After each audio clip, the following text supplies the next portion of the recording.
महाभारत तो हम सब ने देखी है और हम सब ये भी जानते हैं कि पांडवों का जन्म कैसे हुआ था। लेकिन क्या आप में से कोई भी ये बात जानता है कि 100 कौरवों का जन्म कैसे हुआ था, वो भी मात्र सिर्फ एक ही रात में। क्या आप जानते हैं कि कौरव कितने वर्षों तक माता गांधारी के गर्भ में थे?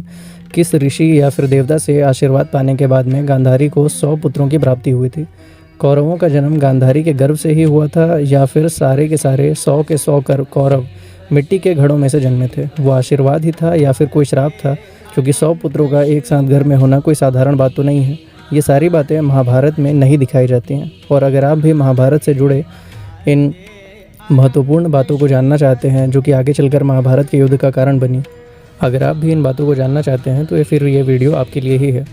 सबसे पहले मैं आपको माता गांधारी के बारे में बताता हूँ। गांधारी गांधार नरेश सुबल की पुत्री थी। सुबल एक बहुत ही प्रतापी राजा थे। एक दिन उनके मन में एक विचार आया कि मैं अपनी पुत्री की शादी, जो कि बहुत ही ज़्यादा सुंदर है, किसी परम प्रतापी राजा से ही करूँगा। उस वक्त धृतराष्ट्र हस्तिनापुर के राजा थे और उनकी ख्याति चारों दिशाओं में फैली हुई थी। इसलिए राजा सुबल ने गांधारी की शादी महाराज धृतराष्ट्र से तय कर दी। जब ये बात गांधारी को पता चली तो वो बहुत ज़्यादा प्रसन्न हुई। लेकिन कुछ समय के बाद जब उन्हें ये बात पता चली कि महाराज धृतराष्ट्र, जो कि नेत्रहीन हैं, अंधे हैं, तो एक पतिव्रता पत्नी होने का धर्म निभाते हुए माता गांधारी ने भी आजीवन अपने आंखों पर पट्टी बांधने का फैसला ले लिया। कई साल बीत गए। एक बार महर्षि वेदव्यास हस्तिनापुर आए। तब गांधारी ने उनकी बहुत सेवा की। गांधारी के इस सेवा भाव को देखकर महर्षि वेदव्यास बहुत ज़्यादा प्रसन्न हुए और गांधारी से वरदान मांगने को कहा। इस पर गांधारी ने वरदान में महर्षि वेदव्यास से अपने पति जैसे ही 100 बलवान पुत्र मांग लिए। महर्षि वेदव्यास ने मुस्कुराते हुए तथास्तु कहा और फिर वो वहाँ से चले गए।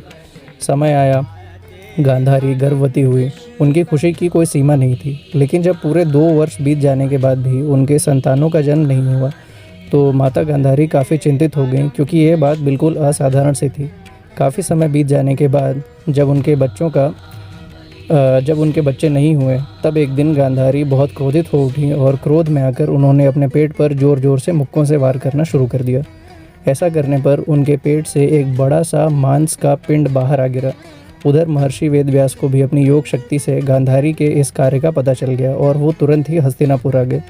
महर्षि वेदव्यास को देखकर गांधारी ने उनसे अपनी व्यथा कही। तो इस पर महर्षि वेदव्यास ने कहा कि तुम्हें चिंता करने की कोई आवश्यकता नहीं है, तुम बस 100 घी से भरे हुए घड़ों का इंतज़ाम करो। गांधारी ने शीघ्र ही 100 घी से भरे हुए घड़ों का इंतज़ाम किया। फिर महर्षि वेदव्यास ने गांधारी को मांस के पिंड पर अपने हाथों से जल डालने को कहा। गांधारी ने महर्षि की आज्ञा अनुसार उस पिंड पर जल डाला। जल का स्पर्श पाते ही वो मांस का पिंड 100 टुकड़ों में बट गया। फिर महर्षि वेदव्यास ने एक एक टुकड़े को एक एक घी से भरे हुए घड़े में डाल दिया और यह आदेश दिया कि इन घड़ों को 2 वर्षों तक के लिए न खोला जाए। गांधारी ने बिल्कुल वैसा ही किया। 2 वर्ष बीत गए। फिर जैसे चिड़िया के बच्चे अंडों को तोड़कर बाहर आते हैं, वैसे ही कौरव भी एक एक करके घड़ों को तोड़कर बाहर आने लगे।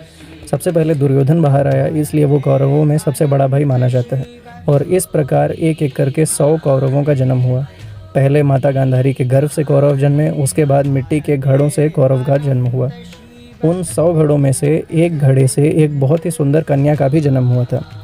लेकिन उसे महाराज धृतराष्ट्र और गांधारी ने मार डाला था। उन्होंने उसे क्यों मारा और आखिर उसकी मृत्यु महाभारत के भीषण युद्ध का कारण कैसे बनी, ये सब मैं आपको बताऊंगा अपनी अगली वीडियो में। वीडियो देखने के लिए मेरे चैनल को सब्सक्राइब कर लीजिए और वीडियो को लाइक कर दीजिए।